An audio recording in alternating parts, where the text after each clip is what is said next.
rakyat kita harus cukup makan.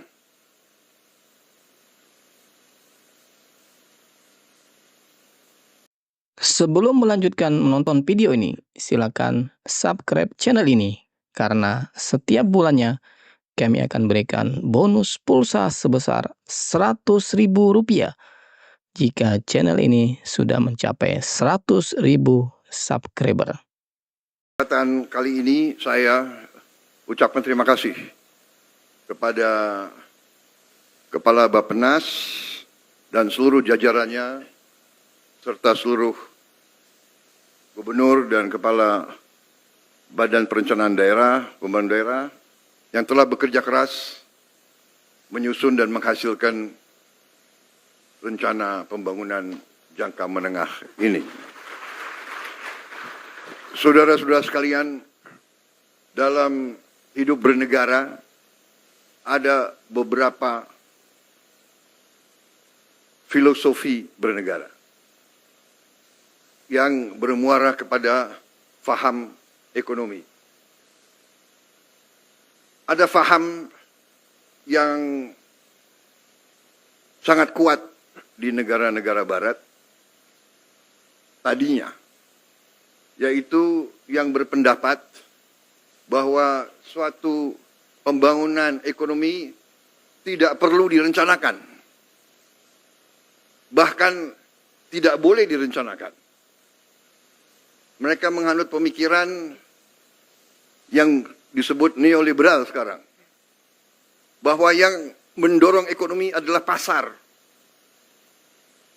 Pemerintah itu hanya sebagai regulator dan sebagai wasit.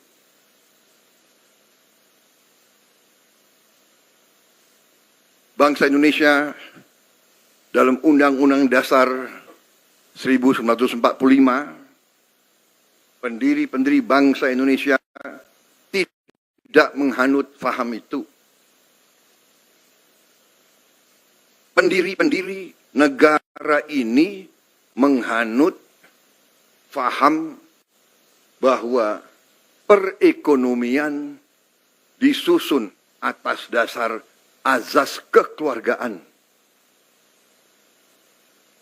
Pemerintah bukan hanya wasit, pemerintah bertanggung jawab, pemerintah dipilih oleh rakyat, pemerintah harus menjadi pengayom rakyat, pemerintah harus jadi pemimpin, pemerintah harus jadi pelopor, pemerintah harus menjadi pengelola, pemerintah harus memanage ekonomi, pemerintah harus menjaga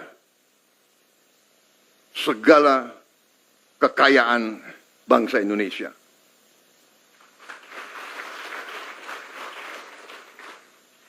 Saudara-saudara, dalam pemahaman ekonomi yang kita sekarang wajib dan pantas untuk menyebut ekonomi kita ekonomi Pancasila.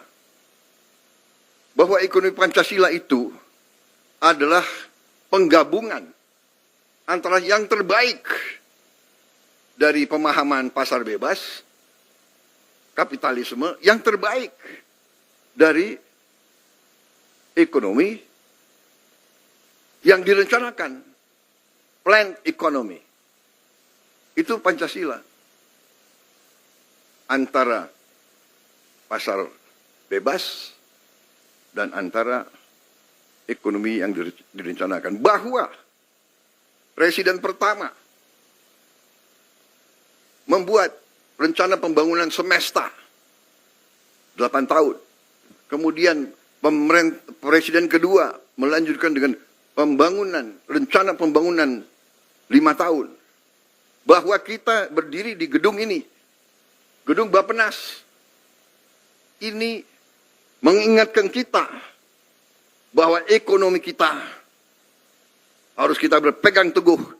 Ekonomi kita adalah ekonomi Pancasila, ekonomi yang berazas kekeluargaan. Bahwa kita masih teguh, masih berpegang bahwa Pembangunan harus direncanakan. Kita mengerti dan kita paham bahwa belum tentu rencana yang terbaik mencapai sasaran 100%.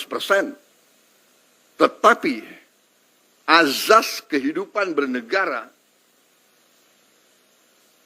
mengajarkan kepada kita tanpa perencanaan kita tidak tahu arah yang harus kita lakukan. Dalam setiap organisasi, dalam hidup swasta, dalam korporasi pun harus ada perencanaan. Apa rencana strategis kita? Apa yang akan kita mencapai? Saudara-saudara sekalian, karena itu jelas bagi setiap pemerintah kita diarahkan oleh pembukaan Undang-Undang Dasar Negara Republik kita 1945. Kita diarahkan tujuan nasional yang ditetapkan oleh pendiri-pendiri bangsa kita, yang mendirikan bangsa ini melalui suatu pengorbanan, suatu perjuangan. Mereka merasakan imperialisme, mereka merasakan dijajah, mereka merasakan bahwa kita, warga negara Indonesia waktu itu adalah warga negara kelas 3, kelas 4.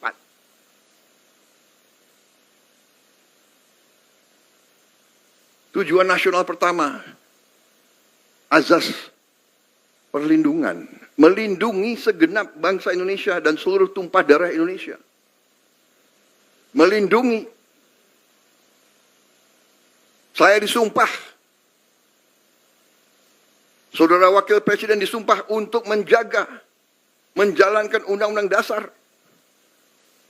Saya harus melindungi, pemerintah yang saya pimpin harus melindungi segenap bangsa Indonesia dan seluruh tumpah dari Indonesia. Dan saudara-saudara sebagai bagian dari pemerintah, saudara-saudara sebagai anak bangsa Indonesia di bidang masing-masing, di eselon masing-masing, punya tanggung jawab untuk menjalankan Undang-Undang Dasar ini.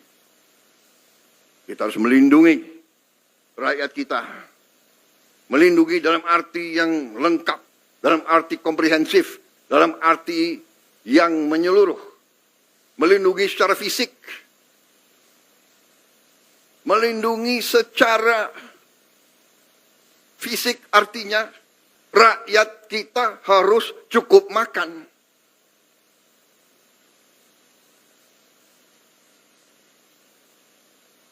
Melindungi secara fisik rakyat kita harus cukup makan. Melindungi segenap tumpah darah artinya kita harus swasembada pangan. Bagaimana kita mau lindungi segenap bangsa kalau kita tidak bisa jamin makan? Tidak ada negara, tidak ada peradaban tanpa pangan. Saya ingatkan saudara-saudara sekalian. Mari kita kembali ke dasar pengetahuan.